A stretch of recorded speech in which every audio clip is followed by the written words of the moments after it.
enjoying and relaxing. But now we're here, and Councilman Denizine on the committee, waiting for our chair, Councilmember Alarcon, and Councilmember Hahn, I think, is away, excused. So we're going to begin. 8 items. Anything non-controversial we can move forward? No? Yes? Maybe? On the recommendations, Yes. Which ones? we could go ahead and do recommendation number, Tell Item- everybody who you are, so that way everybody knows who everyone is. We could do item number 6 and He's talking now. Jose Sigala, Councilmember Alarcon's office, staff Kevin committee. Quinn. Councilman Zine, we could move forward with recommendation number 5, to begin with recommendation 72, and if the CLA would like to present that. Okay, number 5, let's start with that, please. Sure. Number 5 is Neighborhood Council Review Commission and CLA reports relative to the NCRC's final report.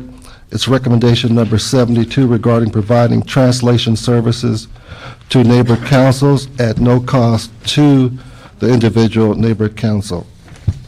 Very nice.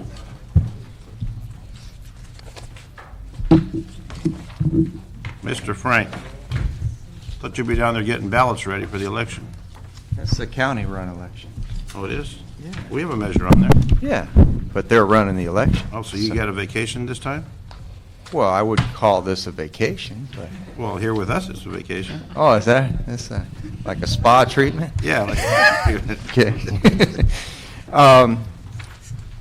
I just wanted a couple points of information on translation. I think the issue is simply one of funding. We have 2 contracts already in place, and we're working on 2 more that any city department, and of course neighborhood councils could be involved in that as well, can utilize those contracts for translation services, either written translation and or in meetings as well. We also have established a city employee translator program, slightly less expensive, where employees who pass certain tests and sign up in the program can be, during their off hours, tasked to go out and do translation services and meetings. They get a stipend for doing that. now what about the notification? How does the notification process take place, where they need to have a translator at the neighborhood council meeting? How does that process, notification and get someone there? Right, What's the translation after the fact? Yeah, I'd like to have Department of Neighborhoods come up and talk to that, because I think they've been working with them as well. But basically, all I'm saying is there are resources in place where if the neighborhood councils wanted to utilize those resources, they could. All I'm saying is there needs to be some sort of, if the city's going to pay for that, then somebody needs to allocate, that needs to be allocated in their budget to pay for it. Is it done now? Not that, we do some project translations, for instance, the election materials that we translate for them and so forth. As far as their meetings, I don't know how But this that's could done. be on a weekly basis on multiple neighborhood councils all over the city of Los Angeles, and there's travel and there's time constraints. I mean, how is it done now? And how's it proposed to be done? Jackie Mendes, Department of Neighborhood Empowerment Administrative Services Division. Just like the city clerk, we also have the same 2 contractors. And how the department does it now is, if it's election related, we always have translators available. We talk to the independent election administrator just to concur that indeed a translator should be available during election day itself. Okay, now past election, because we know that elections are going to be taken over by the clerk shortly, right? Mm-hmm. So past elections, when they just conduct a regular meeting, how do they do translation at the time that they have a It's regular up to the meeting? neighborhood councils themselves. They know the phone numbers of our vendors. If they want the department to contact the vendors, they can do so. Do they do that now? Is Uh-huh. that done now? Yes. And who picks up the There- tab for that? If it's not election related, it's the neighborhood councils themselves. So you're talking about this, what, number 72 recommendation, no cost to individual neighborhood councils, that would only be in certain circumstances? And the other time, they would have to pick up the tab? Well, I think what they're saying, the recommendation is that the service would be provided by the city. For Is that all- correct? For all purposes? Rafe Sunshine, Executive Director, Neighborhood Council Review Commission. Currently, the neighborhood councils, beyond elections, are responsible on their own for providing translation. Who pays for it? They pay for it out of their own budget Okay, does right this now. recommendation say that it'll be paid for by another source? Yes, that's correct. And let me just add, because there's more in the in the original recommendation. We understand from our own experience this could become one of these open-ended expenditures that is really a nightmare. Well, when you have multiple languages, as we do in Los Angeles, there's no end to it. Correct. However, it's our belief that, partly from an equity standpoint, some neighborhood councils have a huge need for translation, others have no need for translation. And We they have thought, multiple translators at the same event. correct, but what we propose is that Dunn provide a cost plan for this and a set of guidelines so that it does not become an open-ended thing. I know from our own experience with the Charter Commission, as you remember, Councilman Zine, you could end up having 5 translators available and you don't use any of them, for example, and that's really a waste of money at that time. So we think that Dunn should come up with a very tightly designed program that says what the need is, there's a real assessment of the need, and then that translation is provided as needed, but that should be what we refer to as a collective cost, which is really a city cost, so that the neighborhood councils themselves are not, that those with the greater need of translation aren't bearing all the cost of diversity, really inclusiveness in the system. So that would come out of the Dunn budget? The argument here is that this would have to be a cost item that the city would have to consider where it would come from. We didn't say where it should come from, but we said Dunn should be responsible For setting the for guidelines. proposing, presumably with the CAO, a cost-effective way to do this so that it's not wasteful and it's not just an open-ended translation system, which I think really would be a problem. Right now, what we also worry about is that if there aren't guidelines for translation, some neighborhood councils may be much more amenable to providing good translation services than others, and we think this should be really kind of a little bit more uniform. Okay, Darrell Powell with the CLA's office. Joined by the chair, Councilmember Richard Alapont. This is our first item, number 5. Yeah, we're on item number 5. Mr. Sonnenschein is talking about the fact that we need for Dunn to report on the implementation of such a project. We understand that there's going to be a fiscal impact, and what the CLA's office is recommending is that the city clerk be instructed with the CAO and Dunn to report back as to the appropriate implementation of a translation services for the neighborhood councils and its fiscal impact. I think And we would get at all that. just to brief my colleague, the issue of translation services, and it's very complex with a variety of factors, and I think the most expeditious way to handle it would be follow a recommendation for the city clerk, CAO, Dunn, report back with how it's going to be done, because if they're saying it's going to be paid for outside of the neighborhood council, outside of Dunn, and we know the budget's going to be tight, where's it going to pay for, or it won't be paid and it won't exist. We need to make sure it exists, so we need that report back. So I would make a recommendation to cut to the chase on this particular matter. We got 2 public speakers on it, is that we would request those reports come back to this committee, and then we can follow up and get some determination where we're going to find the funds and how it's going to be done. Everybody agree to that? Yeah. Okay, Jim McQuiston, followed by Dr. Weissman. Dr. Weissman, you got item 1, 2, 5, 3, 4, public comment. You got them all. We're going to do number 5 right now. You always do. So let's hear from Jim McQuiston, then Dr. Weissman. Jim McQuiston. As Councilmember Parks calls me, the 6th member of the Budget and Finance Committee, Well, then you find out the money, okay, Jim? I cannot find the money except that the neighborhood councils have a considerable amount of money themselves, and they should be the ones to pay for it. Okay. And that's my position. You So the 6th have member my of the Budget and report. Finance Committee says neighborhood council should pay for it. Exactly. Okay. We'll note that in the file. Thank you. Dr. Weissman. You remedy this by surgery or what? I've always been a non-surgical physician, Okay. so I will cut to your chase. First of all, agreeing with most of what you say. And I'd like to point out to this group and make public the fact that when we meet at 8:45 in trying to get these issues solved by 10 o'clock when the council meets, adequate amounts of time are not available to us. me say this, I had- Even the simplest issue, which is what you chose to bring forth at this time, Well, I had is an not that EERC simple. meeting. Let me interrupt for a minute. I had an EERC meeting at 8 o'clock. Hold my time. I've heard Now, that said somewhere. I This don't was at remember. 9 o'clock, so, I mean, it's stressed getting here from 8 o'clock, you know, 9 o'clock. Well, we come from the same neighborhood, so Yes, we do. I know how hard it is to get here from there. All right, at any rate, to this issue. In the past, the neighborhood councils have not been asked to pay for this. In my council in Van Nuys, we needed Armenian on several occasions and were provided with that without cost. The real issue is how to make the arrangement, how to get the appropriate translator there, and then, probably most finally, who is going to pay for it. I like your recommendation and certainly support it, that it should be a report from Dunn, the CLA, the CAO, so that the money part can be handled expeditiously and successfully. Thank you very much. Okay, thank you, Doctor. Raf, anything else? No, I think that's a good recommendation, from our My standpoint. colleague, the recommendation is to bring it back. That's with those fine. other committee reports. I don't have a problem. Okay, that'll be the recommendation, and we'll turn it over to you. So we did number 5. Yeah, we'd like to handle number 6 and number 7 as consent items, if that's okay with you. Item number 6.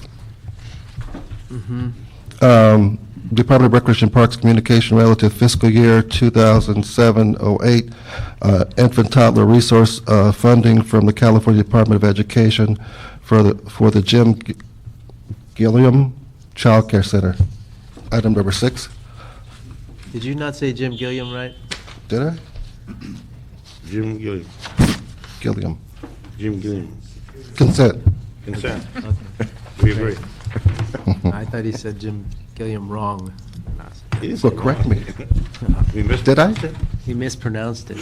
How Did should it you? be said? No, did you say Gilliam? Yes. Okay, great, great. It was I kind of just- like a little stutter there. I just don't want you to say the name of Jim Gilliam wrong. Okay, thank you, sir. Um, Item number 7? Oh, you Item wanna go number first? 7. Okay. So item number 6 is on consent, Item number more or 7. less. Item number 7, Department of Recreation and Parks Communication relative to the Great American Bake Sale funding application for 2007-2008 summer lunch program. It's a consent item. I consent to the bake sale, Okay. Okay, that matters. as long as there's no trans fats. It's on consent, no guarantees. Okay. Item number 8. Item number 8 is a Planning Department report in response to motion Reyes Hahn relative to mixed-use and joint-use development of schools and housing. I'd like to refer this to Plum. It's been referred to Plum. It's been referred to Flum. I think that's the more appropriate place to have the initial discussion. Yeah, I agree. We recommend to note and file this item. Okay? Okay, yeah. Okay, Well, doesn't it go to, it would then go to Plum, right? yes. Okay, fine, thank you. Our Okay, next, Let's go back to item number 1, right? 2, 3. So we got 1, 2, 3, 4 left. item number 1 is Neighborhood Council Review Commission and CLA report relative to the Neighborhood Council's final report on recommendation number 10 regarding revisions and additions to the processing of community impact statements.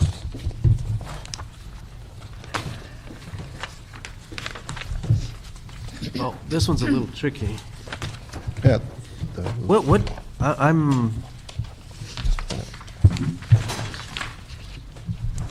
I'm getting, I'm trying to get a better picture on what exactly Oh, happens with the community impact statements now. okay. I can Okay. brief you on that. Basically, the community impact statements can come in basically three manners: fax, physical copy, and/or through our electronic system. And the neighborhood councils take a position on a pending item and go ahead and submit that. They include a 100-word summary and then any additional information they want. When we receive them, they are scanned into the system and attached to the appropriate council file. And then in the case of the committee, it's noted that we've received a community impact statement, just like we note that a fiscal impact statement has been received.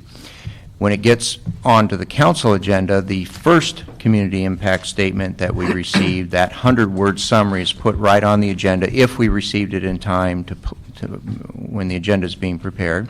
And then any additional ones that we've received, again, in time for the agenda, we note that additional neighborhood councils have also submitted statements. So basically what you have is, assuming we get them in time, you have the council item, and then just like you have a fiscal impact statement, you would have a community impact statement, 100-word summary. And then if any other... No. I was asking what happens now. That's what happens This is now. what happens now? Yeah. And then if additional neighborhood councils have also weighed in on it, and let's say they have the same position as the first one we received, we would list them, that these additional neighborhood councils also support or oppose this item. If we have a situation where we have both support and opposition, then the initial one we receive in support and the initial one we receive in opposition goes on the council agenda. Any additional neighborhood councils on either side are listed as also having submitted. So that's what we do now. If we don't receive it in time for the agenda, in other words, the agenda's already gone out and we get it, the council clerk makes that announcement in council that we have received a community impact statement on item number, whatever item you're considering. So that's kind of what we do now. So the problem we're trying to solve is, Mr. Sunshine? And Jason Lyon is going to comment, our vice chair as well, but essentially our commission was concerned that what the council receives now is the first community impact statement, simply arbitrarily by time, and then you may get a set of what you might call concurring opinions, but they may be for a completely different reason or a completely different approach, and therefore the council doesn't have full information on what the neighborhood councils are trying to provide. So the recommendation, one portion of it, section D, would have each summary community impact statement included, and that's what the commission agreed to.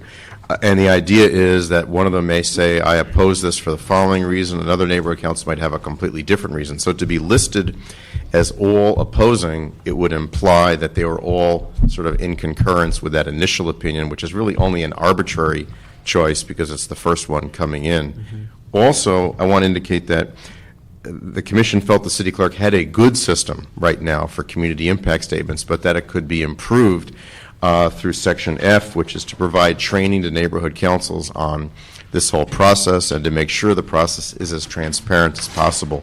One thing we found is that a few neighborhood councils submit a disproportionate share of community impact statements, and we find that many neighborhood councils don't even know about the system, don't know how to use and access the system, and therefore it hasn't reached its maximum approach. And we think taking what the city clerk is already doing and having done help to bring that out to the community more, and also making sure the council has the full sense of what the neighborhood councils are saying. I'm going to ask my colleague. The problem seems to be that the community wants the council members to be aware of their position on something. I don't think that putting all these statements on the agenda is going to solve that problem. I mean, I don't read the agenda. My staff does. And if there's a community impact statement on there, you know, they would be responsible to look at it. If under the current system, if there's a notation of a community impact statement, they would look at it. I don't know, Mr. Zine, do you read the council agendas? No. I mean, we get summaries from our staff of the agendas, and so I don't think that the method recommended is going to solve the problem. Now, I'm not suggesting that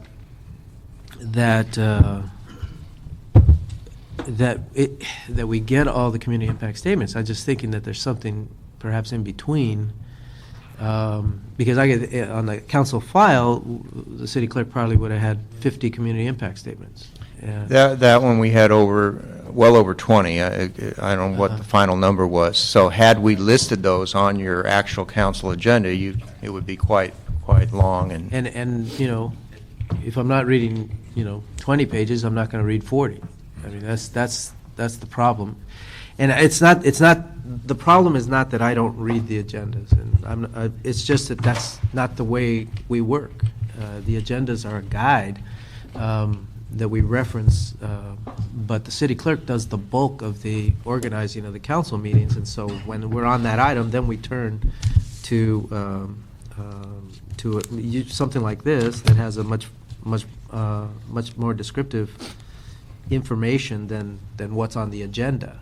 So the agenda itself is not, I think, going to really provide us with more information. I mean, I could see neighborhood councils coming to the meeting saying, "Well, didn't you read your community impact statement? It's in the agenda," and most of us are going to say no. I don't think that we're required to read the agenda. Are we required to read the agenda? I mean, we're required to go through the agenda, but we're not required to read it per every word. We are required to have an understanding of it, and the procedure that I use, and I think it's probably typical, my staff briefs me either before each meeting or a day or two in advance. And if there's a particular item we're trying to flag, they could brief me a week in advance. But to suggest that we're going to get to the community impact statements, it's just, I think it's going to make it more troublesome. I think the question from the standpoint of the commission is that there's nothing magical about the agendas. I think you point out, Councilmember, that you may not even normally be looking at those. I think from the standpoint of the commission, we wanted to feel that before an item reaches a vote, that you have in front of you in a really clear and expeditious and effective manner the flavor of all the community impact statements that are out there. Now, whether or not it's in one form or another, and I would defer also to the city clerk on how to make sure that it's not in a place that's unlikely to come to your attention before taking action. I think that's really the spirit of the recommendation. I think what we really want to accomplish is that the staffs of the council members have access to those community impact statements and can advise their bosses, which is what they do with the item anyway. I mean, as a practical matter, I mean, we can't be looking at every item. When we first implemented the community impact statements, we did not yet have the online documents feature in Council File Index, which we now have. So all of the community impact statements we receive now get scanned in and get attached to the file. So any staff member, of course, if they're flagging a particular item, can go click on that item and see all the reports, community impact statements, CLA, CAO reports, whatever's there. Okay, so if somebody submits a community impact statement, you said, I don't think the recommendation distinguishes in terms of tardiness. What is the timeline that you have to have it before it goes into print? Well, the only issue is whether it's going to be on the agenda itself. Right. In other words, we prepare Tuesday's council agenda and release it on Thursday before, and Wednesday on the Friday before, and then the Friday agenda we release on Tuesday. So if we've gotten it prior to that time, we actually prepare it. We put it right on the agenda. If it's the first one we receive, we put that 100-word summary. And if there are any others that have come in prior to actually physically preparing the agenda, then we note that the others have been submitted as well. So that's really the issue. In other words, the Thursday before the Tuesday, let's say. Let me ask you this. Is there a way to put a list of community impact statements together? So let's say up until the day of the council meeting, can you put a list of items that have community impact statements, and then do you have like a reference we can look at online, perhaps, that will say, by the way, let me say that when I was in the state legislature, we had all the documents on the computer, so we could dig up anything on a particular item just by going into our computer. We have computers, and there is no reason why we can't provide a community impact statement. So an item, somebody submits a community impact statement the day of a council meeting. Is there a way for the city clerk to flag it and get it online? What would be the time frame? Yeah, if what we have done where if we get the community impact statement before the council meeting, it's going to get scanned in. Now, it may not have been noted on the agenda because the agenda's already gone out, but it will be it will be scanned in, so it will be available. And then the clerk, the council clerk, is supposed to announce that a community impact statement has been received on a particular item. And if it was just walked in, right in the meeting, we wouldn't have scanned it in yet, but they make that announcement, and then there's an opportunity for the council to say, well, we'd like it read into the record right now, or we'd like to have you read it. If it's done before the meeting, hopefully we will have had time, we will note it and get it scanned in, so then it would be available online. Well, what I'm thinking is that we should find something in between. Because frankly, if you put it on the agendas, I don't think I or my colleagues will read it. I'll speak for myself. I'm not going to read them. My staff, that's why we hire them, is to absorb all that information, particularly if it's not something in my district. And it's highly unlikely. But my staff does review all materials in all districts when they go through the agenda. Well, it would seem that what we're doing now. There's a way that you can provide a list with the agenda on the day of that just says the following items had community impact statements. And then the council member or the staff can take a look at that and go through. If you could get that online as quickly as possible, we can refer to it that way. Separate from actually listing it on the agenda that we have statements from these people? In other words... Well, you can do that, but a lot of these are going to be coming in after the agenda is released. Some, yeah. I mean, it's a mixed bag, but we get a lot through the as it's going through committee, and then... yeah. Well, I think we can explore that. I mean, I think from our point of view, that's better than the issue of putting that 100-word summary for every single one actually on the agenda, because if you do get multiples, it would just make the agenda so much longer. If I could suggest a middle ground also on this, which is, I think it was important to the commission that it not be up to the individual council members whether or not they look at some will look at the community impact statements, some will not. If there is a way, notwithstanding the agenda, where if a vote is coming up and it has been noted that there are community impact statements on that item, that would automatically be brought up on the screen of every council member. Now, you can't force them to look at it, but it's there at that moment or placed on their desk, and people take a minute and a half, really, to read through them. It's faster than, say, 10 public comments of several minutes each. At least I think it would give the public a sense that these statements have been seen and taken into account in the process. And I think that's different than putting it on the agenda. Yeah, I think, I don't know, I'm struggling with it, only because I don't see a perfect solution here. Well, the practical aspect, and you've been to council meetings, there's the agenda, there may be 50, 60, 100 items. Sure. They're going through those consent items coming up. I mean, you are going in many different directions. And it would be nice if it was like a court where you're sitting there paying attention, or a classroom, and if you don't pay attention, you're kicked out of the class. But you're in many directions, and if it's a matter in a district, I'm going to look at what that council member is looking for, if I have my interpretation. But there's so many issues that are pressing at the particular council meeting.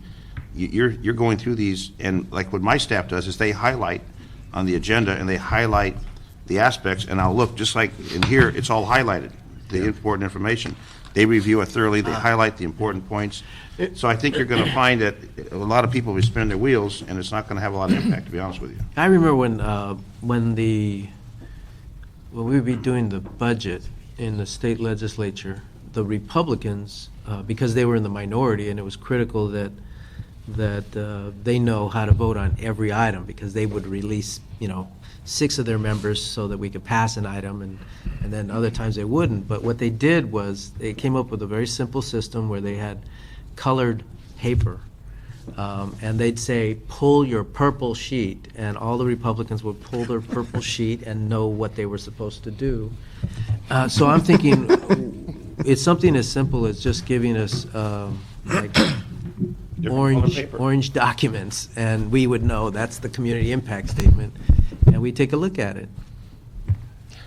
Mr. Chairman, Paul Smith from CLA.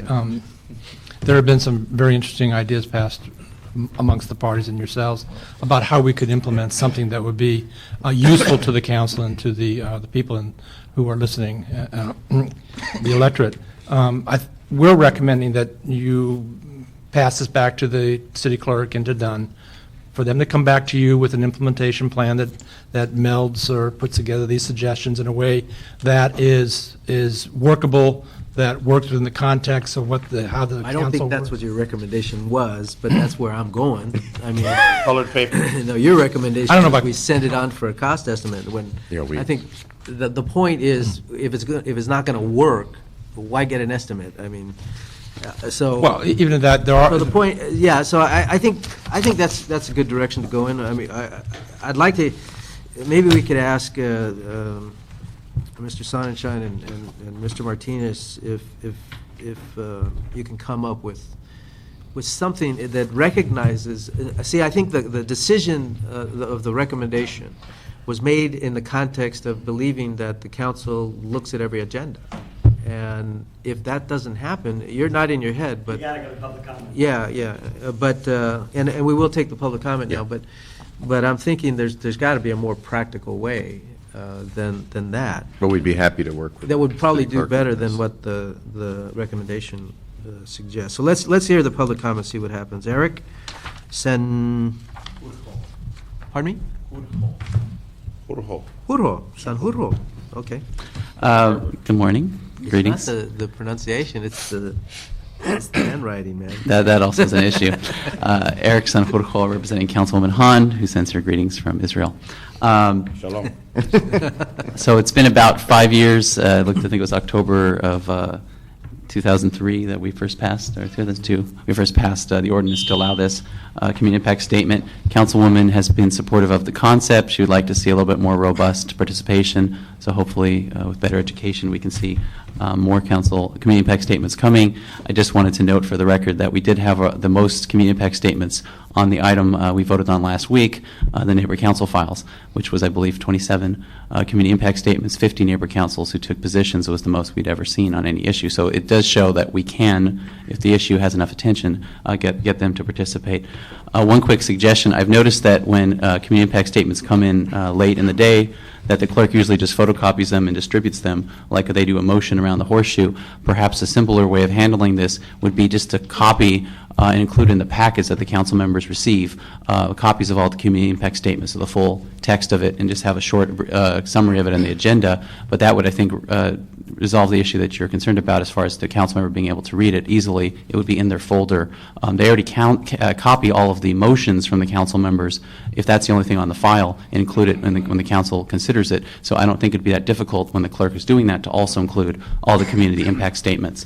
I think you can join Mr. Sonnenschein and Mr. Martinez in their conversation. Sure, and I'll be happy to follow up with them. Ask them to come up with a better idea. And then lastly, I also wanted to, because the commission didn't specifically address this issue, to state for the record a motion that I did for Mr. LaBonge back in 2003, which the council did pass, which was instructing the clerk when they're putting together agendas to include an abbreviation of the neighbor council name, similar to what we do now for the neighbor council, the city council district, if it takes place in a particular area, if there's a geographic location. And all this would require is city staff to, when they're doing the search for a project, to see which neighbor council it's in and include that information as well as the council district. And this would allow neighbor councils to do the same thing that council staffs do when we're staffing our bosses, which is scan through the agenda and see which items pertain to us, and that helps save a lot of time. And that's it. Thank you. Okay, Jason Lyon? Jason Lyon, Vice Chair of the Neighborhood Council Review Commission. The reason I wanted to come up is because I think you're missing some of the problems that we were trying to solve and how these became a solution. So this item came to us because the City Council has regularly, and as recently as last week's discussion on council files, said they're not using the tools they have now. And the reason we found in public testimony that neighborhood councils aren't using it is because they find it not to be an effective tool. And so we were looking to do numerous things. One, to get it before the council members earlier, so you'll see that there's a recommendation here that it be included on the council file referral, which it's not currently. Two, there's a recommendation that it be included on all city agendas, including committee agendas, which it's not currently. The value there is that if it's a recommendation to amend or change a motion, that can happen as early in the process as possible, and we have some anecdotal experience of that happen. Councilmember Zine has amended motions before on behalf of community impact statements submitted by the Silver Lake Neighborhood Council, because we asked for a change to the language and he made it. So, and that's happened numerous times. And then the third thing we tried to do, if there's any value to it being on the city council agenda, it's not for the city, because we hope you've read it before. It's for the public, and the sort of lobbying power of seeing 50 statements in a row lined up again and again that says the public cares about this issue. So that is the chief value of placing it on the agenda, and that was the commission's feeling as well, that it is a pressure tool for neighborhood councils to get together. And so, if you're not going to print multiple statements, you lose the value of seeing that this council said it, and this council said it, and this council said it, and this council said it. So, we have the most community impact statements submitted by any neighborhood council is the Silver Lake Neighborhood Council, which I used to be a member. They submitted on average 2 a month. That's 24 a year, times 90 neighborhood councils, that's 2160, something like that, and divided by all your council agendas, we're talking about an average of 15 per agenda, another page to what is already a 45, 46, 50-page agenda. So it's not going to be prohibitive in terms of paper. But if you're going to solve the problem was more than getting in front of the council member. It was about getting in the process earlier, and the recommendation clearly says all city agendas, not just the council agendas. Thank you. D. Wiseman? You're next.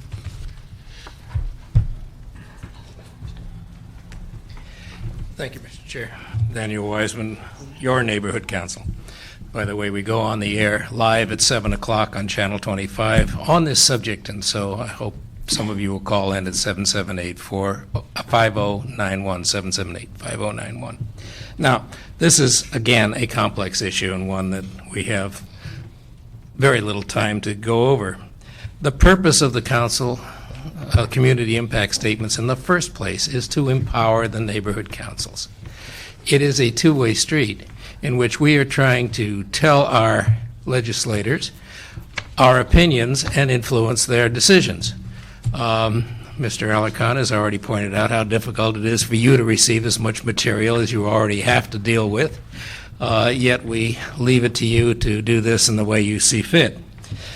One major problem that hasn't been discussed, and it's related to this council file, 050894-73, is not one council file, it is 73, because it relates to every one of the 73 recommendations.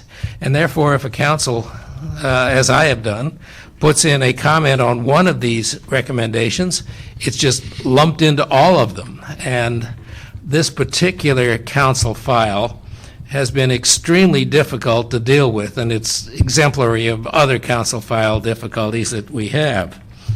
The real issue is for us to be able to effectively communicate with you, council members.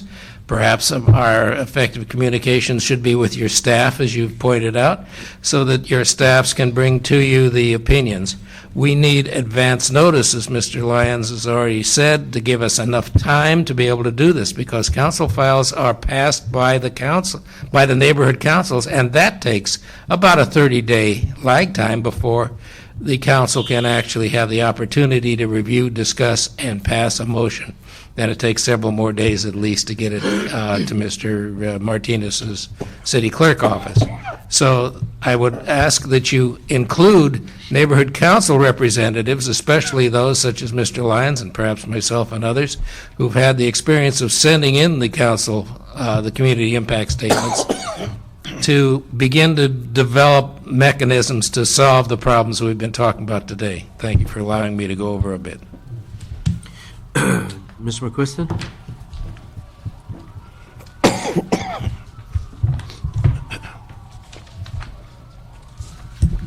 Jim McQuiston.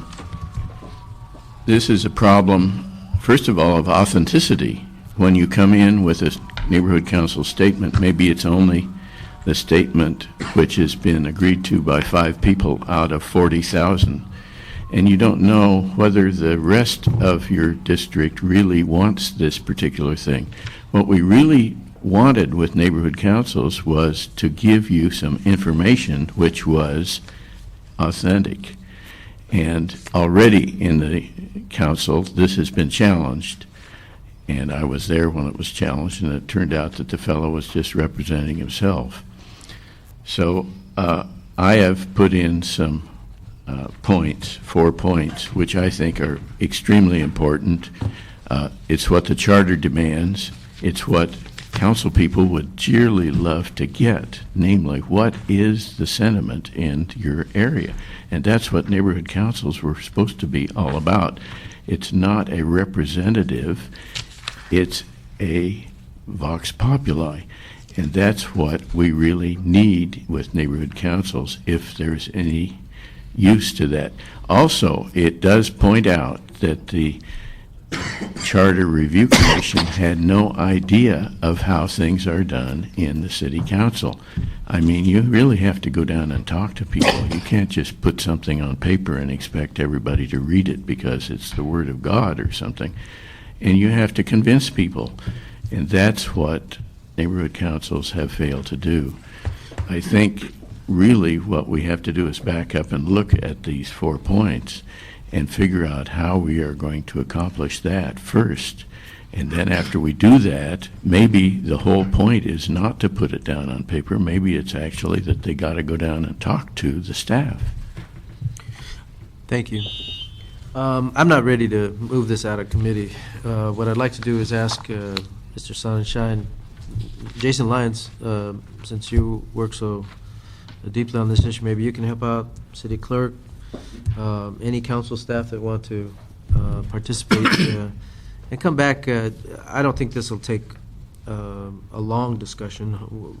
It might before we find a better solution, but if we can put it on the next agenda, I think we can have a much better position. I needed to articulate my concerns and then get the feedback. I do have a different perspective on it. And yes, the primary purpose of the agenda is for public notice, more than for a council notice, although it is used as a tool as well, but that does shed a different light on it. Our goal is not to stymie public input, but to increase the availability of information so that we can utilize it. If it becomes onerous, we're not going to utilize it, and that's damaging for everybody. But with that, if my colleague doesn't mind, we'll put this on the agenda for the next meeting and move on to item number 2. Item number 2 is the Neighborhood Council Review Commission recommendation number 12 regarding funding for remote public comment at full council and council committee meetings. Do we have any public comment cards on this?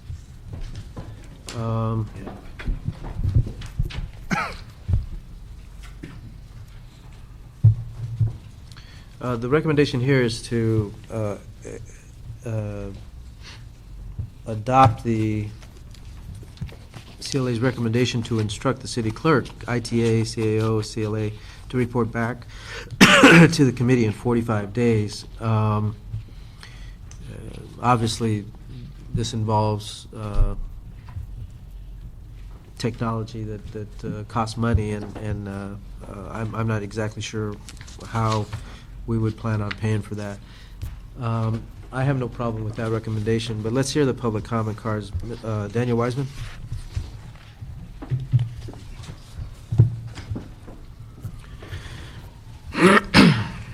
Thank you very much, sir. As a representative of several Valley neighborhood councils, first of all, we want to thank Mr. Smith and the members of the council who created the ability to come to the Van Nuys Neighborhood Council and speak to you directly without having the rather arduous task of working our way all the way downtown. I think it's proven itself to be a useful system. There are, as you could have expected, the usual suspects who come regularly, but also the others who come very frequently, and we would very actively advocate that be made available to other communities. Transportation within this city has become very, very difficult for all of us. On the other hand, communication systems that we have now should be able to break through that transportation problem effectively, and we certainly would like to see this made available elsewhere. How it's funded as part of this measure is stated is of a problem, but a problem which we leave to you to resolve for us. More of these centers all throughout the city are needed. I don't know of any community, whether it's Eagle Rock, West LA, the Harbor District, East LA, Central Los Angeles, who wouldn't benefit from this, and I think you would all benefit from it. As we said in the previous discussion, our real difficulty is to be able to make these neighborhood councils empowered, effective, and communicative with their council members and with the city agencies in general, including committees like this one. So the expansion of this is something we all would look forward to seeing, and thank you very much for working on it with us. Okay, Mr. McQuiston?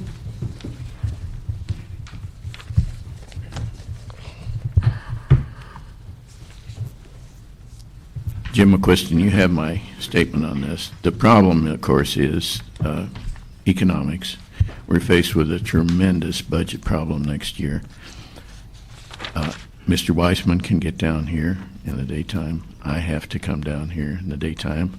As you know, I've been out also to the remote areas all over the city. If I can do it, as I say, and you really want to help the city, then you have to do it, that's all. We cannot change the city who doesn't have the money just because we're too important, maybe, to come down to where the city meets.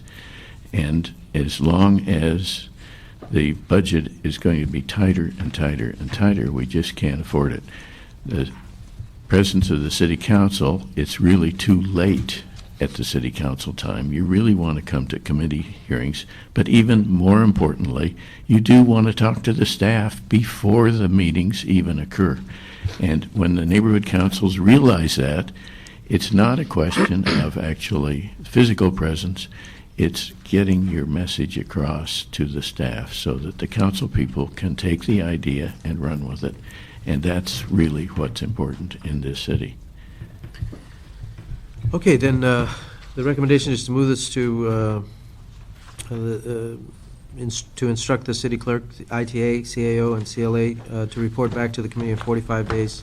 I would encourage them to explore cost-effective mechanisms. I mean, with all the video you see everywhere, there should be a simpler way to set up these remote locations. But at some point, it's going to boil down to staffing as well. So, Yeah, one thing that's very important is when we're selecting sites, the big advantage of Van Nuys is we have a city presence there already, so we didn't have to add clerk staff to sit out there or anything like that. We're able to utilize the existing staff there. So that's very important as we try to locate these sites. What about San Pedro? They're working on that right now. Nothing in place yet? I don't think it's not in place yet, but they have been exploring the technical stuff, and they're looking at, again, utilizing staff that is already down there to support people utilizing the system. I think this will be an ongoing process. As technology improves, we should be able to do a better job of allowing people to stay in the community and give public comment. Many businesses have video conferencing. Large industries, video. You could be at one location and video conference around the globe. Do we have that capability other than Van Nuys to City Hall to Van Nuys? Technology? I'm not sure how much capability we have. I know IT has explored that. I know in my own office we have a very small, a relatively primitive system hooked up to our computers where I can do meetings with some of my off-site locations. Citywide? Not citywide. I mean just between people on the other end of a computer in one of my other field locations. But again, it's just a matter of putting in the technology, and in the case of the council meetings, it's Channel 35 and ITA establishing the technical infrastructure, and then having the presence there, somebody to help people utilize the system. And but I know they're working on that Take right the now. police department, for example, when the chief wants to meet with all his command staff, they'll have to come downtown. It'd be nice if they could go to a remote location, maybe 4 in the city, and have a teleconference where you can get things done without having to travel. If you look at the travel time back and forth, or where they go to the academy, I mean, it's like we're so far behind at that with technology compared to the real world. And for neighborhood councils to participate in that also. would be an advantage for everyone. And it's not like the technology isn't there, it's there. It's there. We just haven't tapped into it yet. We got nice TV sitting up there on the wall. No one ever turns it on, it doesn't do anything. It'd be great for video conferencing. My 2 cents on that. So we'll have a report back in 45 days. Thank you. Mr. Zine concurs. Yes. We're going to jump to item number 4. It's less controversial, or not controversial, it's less complex than item number 3, and hopefully we can get through it because we're going to have to get into council. Item number 4. Is the Neighborhood Council Review Commission recommendation number 70 regarding the development of guidelines outlining the benefits, liabilities, and methods for creating freestanding nonprofit entities. Yeah, this is merely providing guidelines on doing that. It doesn't use the city attorney to actually develop nonprofits. But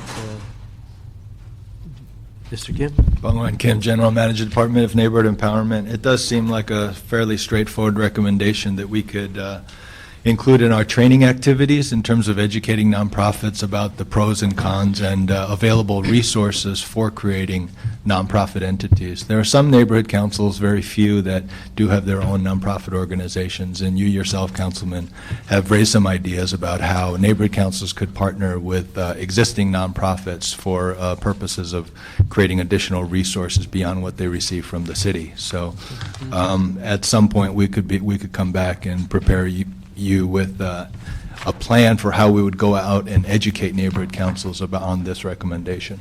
Yeah, that's pretty straightforward, as you said. On public comment, Mr. McQuiston.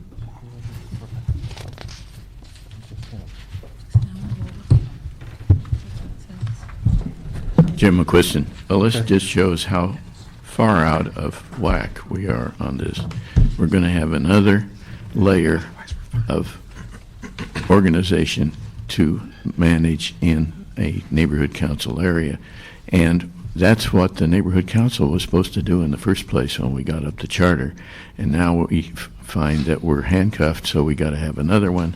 That means extra time. You have to support to 2 different places. It's a method of more or less evaporating the local support. And this is a very pernicious idea. What we really have to do is reform the neighborhood council so it can do what we want the nonprofit to do, and then we don't have to have this division of labor. You have my statement on that. Mr. Wiseman?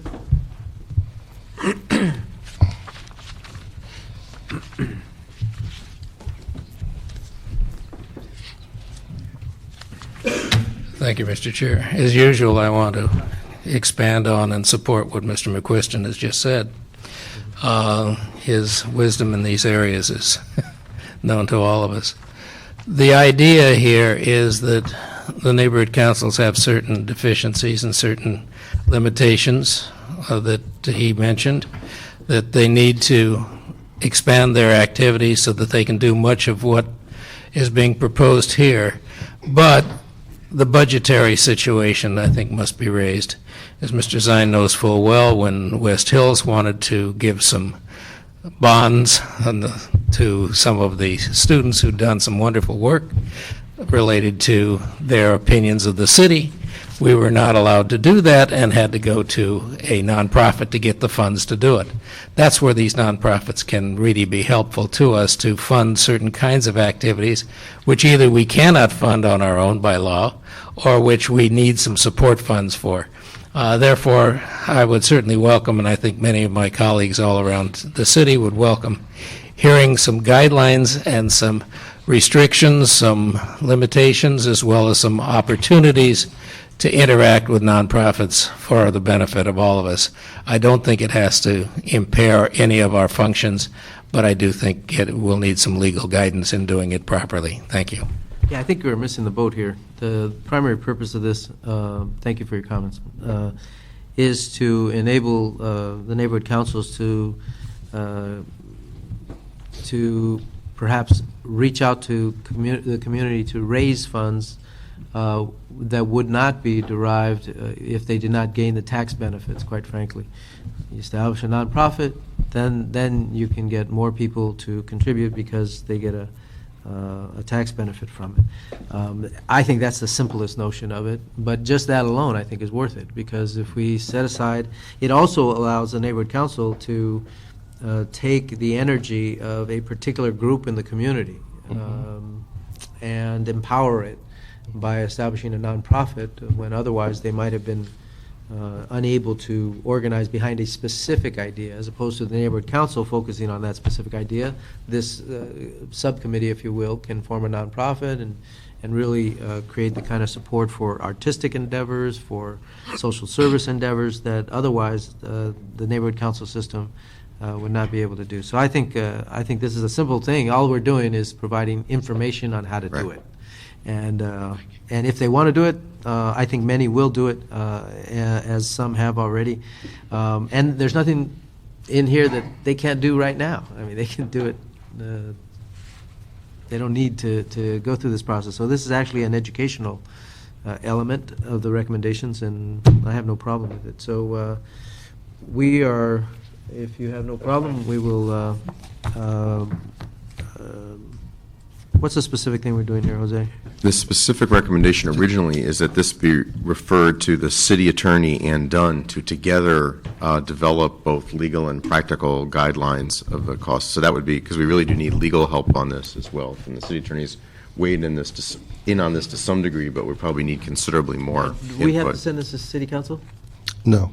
No? Okay. Okay. Then, Yeah, I'm sorry. Yes, Yeah. we did. Right. All the recommendations ultimately go to but I city mean council, unless you direct want the to city attorney. just approve the recommendation, that can go forward to the city council, just.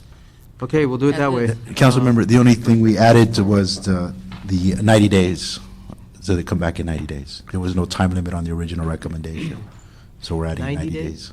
90 days, 45 days. If I could just ask, this one seems different than the other referrals in that this one is actually a completed recommendation, because all we asked for was for this research to go forward. So unlike the other ones that would have to come back to this committee, this one could probably go forward to the council with your recommendation that it go to the I city agree. attorney and done. That's good. All right. Okay, then we will send this to city council with our recommendation for support, and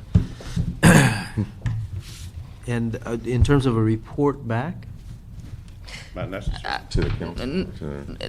Gwen Poindexter, city attorney, we would recommend not a report back because this is going to take some time. We need to figure out from Dunn what the proposals are going to look like, and our job is basically going to assist with the legal analysis, which of course we have done already to some limited degree. yeah, but at some point we got to know that it's done. But this material could actually go directly to the neighborhood council system and Right. get used as soon as it's available. In other words, That's not rather my than. point. My point is, the council needs to know that it's done. Good point. It's finished, I should say. Well, I would not recommend 45 to 90 days because quite frankly, I can guarantee I don't have the staff that can do it in that time. Because we're trying to implement all the NCR provisions right now that need ordinances. 90 So to 120? that would be better. Thank you. Then let's just say in 120 days. That's fine for us. Councilman, my understanding, and perhaps it's a suggestion, that we come back to this committee with a plan for how we would provide these kinds of educational activities on an ongoing basis. That's separate and apart from this specific recommendation. Councilmember. Yeah. I'm sorry. You may want to ask the report back with a status report on where they are. Sure. That would be, Yeah. a status report in 90 days? No, just a status report in 120 days would be fine. Okay. Okay. That's fine. Good. 10 after 10. Want to go? Yeah, we're fine. Do the last one. We're going to continue the last item, but I am going to take public comments, so I'll stay. And I'll be down there as soon as possible. Okay, so we're going to move on. That matter was approved, and we'll move on to item number 3. This one is a little more complicated. We're not going to be able to make a decision on it, but I do want to get the public comment in. So, Mr. McQuiston?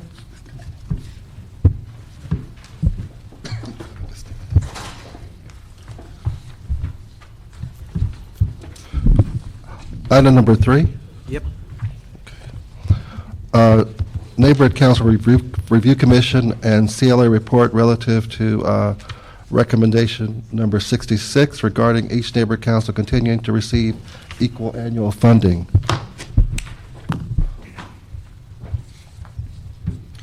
That is the case as it is, right? So. Yes. Yes. Okay, Mr. McQuiston? Yeah, Jim McQuiston.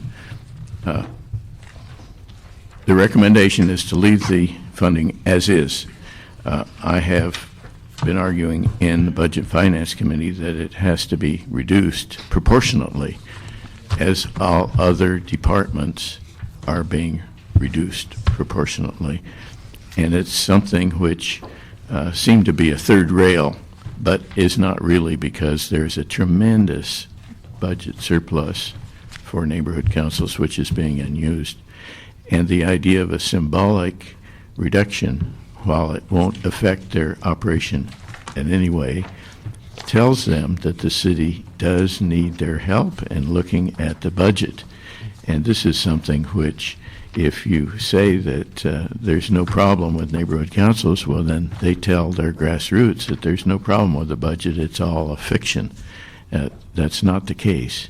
And we do have to have some guidance from this Education and Neighborhoods Committee saying to Budget Finance, hey, this is a good symbolic measure. We should treat them, if we're going to cut down the city departments 5%, we should cut down the neighborhood council funding 5% also, and then they will really realize that budgeting Well, is that's all very well and important. good, but the chair thinks that these neighborhood councils are underfunded, so. Well, There you go. every year we end up with a surplus, and so they're not underfunded right now. Every department, trust me, having worked for the city more than 20 years, I can tell you that every department has a surplus. It's just a question of how you identify it. The surplus in the budgetary departments is because of salary saving. You don't have the salary saving in That's a broad neighborhood assumption. councils. I don't make that assumption. No, Having well, done city budgets. speaking as having the done- sixth member of the Budget Finance Well- Committee, believe me, that's what it is. No, but I've done city budgets, and I can tell you there's a lot of ways to hide money. And that is a totally separate issue from this one. And across the board, cuts just ignore the responsibility that elected officials have to really delve into and decide what their priorities are. So I've always been opposed to across-the-board cuts.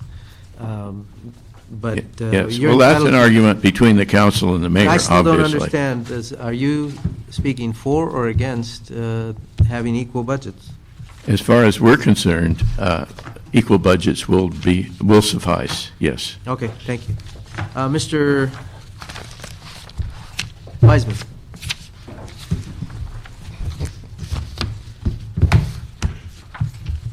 Thank you, Mr. Chair. As a frequent arrival at this microphone, I want to emphasize the importance of public comment. It is the way in which we can speak to you and your colleagues on that wonderful horseshoe most effectively, often after the fact, however. Yet, it is something we need to take great cognizance of so that there are more people coming before you. I've taken up more than my share of time today, and I recognize and admit that, but I do so in the hopes that other people will take my place and make these public comments even more effective than they have been. It takes preparation to come here. The fact that Jim or I have the ability to come here Are you is... speaking general public comment? Yes, sir. Because we were on item number 3. I'm sorry, let me then readdress item number 3, which So addresses... have you already spoken for your general public comment, or? No, I wouldn't deny the privilege, and that's what I'm speaking to now. You have less time on item number 3. Go. All right. I'll defer item number 3 and sort of stay around so that you wouldn't miss my public comment.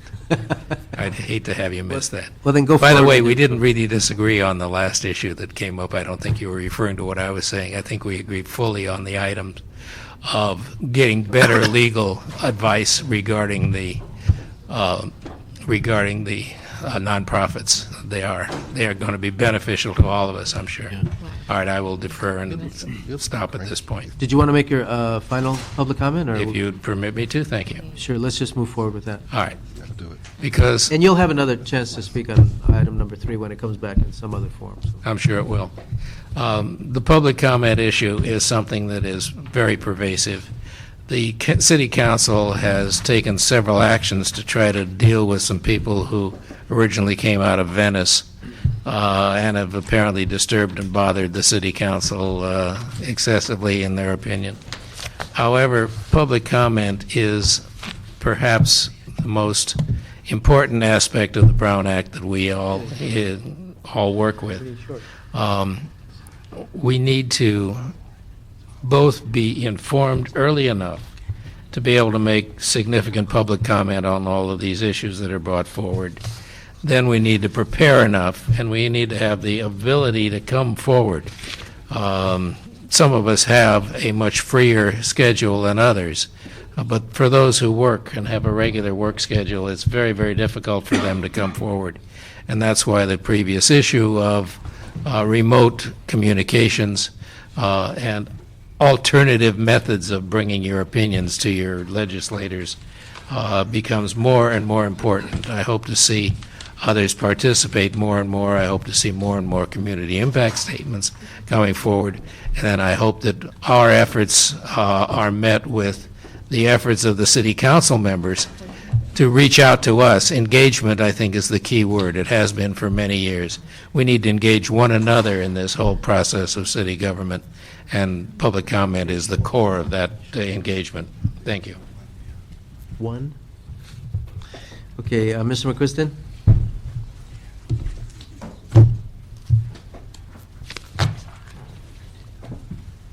Jim McQuiston, I know it's 10:20 now, so we have to get moving.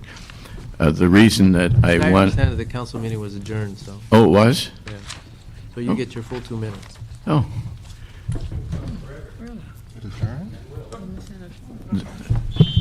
Or short 1. Jim McQuiston. What I wanted to emphasize is the problem that we're getting into more and more, deeper and deeper.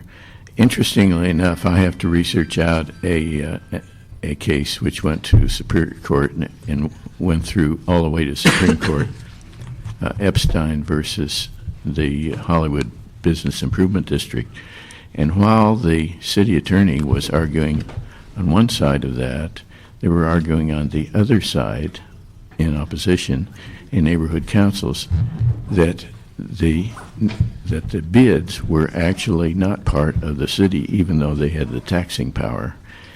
But there was an interesting case that came up, and the site said that if an organization was formed before the city took action, then it was independent of the city. And interestingly enough, every neighborhood council is formed before the city recognizes them.